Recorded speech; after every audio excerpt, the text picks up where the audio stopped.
Урматтуу оштуктар, бардыңарга салам.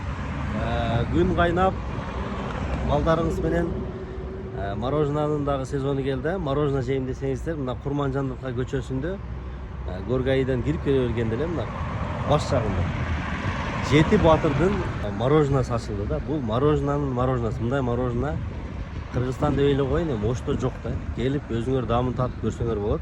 Дареге мына ориентирин айттым, Горгайдан келгенде мына Эмпа заправканын тушунда Жети Батырдын мороженасы ачылган. Балдарыңыздар менен келип ушул жерден жакшы мороженанын даамын татып, натуральный продукциядан ден соолугуңуздарга да жакшы ушул жерден мороженое татып кетсеңиздер болот. Мына өзүңүздөр көрүп тургандай Балмуздак Жети Батыр деп жазылган. Сыртта мына отургучтары дагы бар сыртта. Ал эми ичинде дагы мына өзүнүн мындай кабиналары дагы коюп койгон.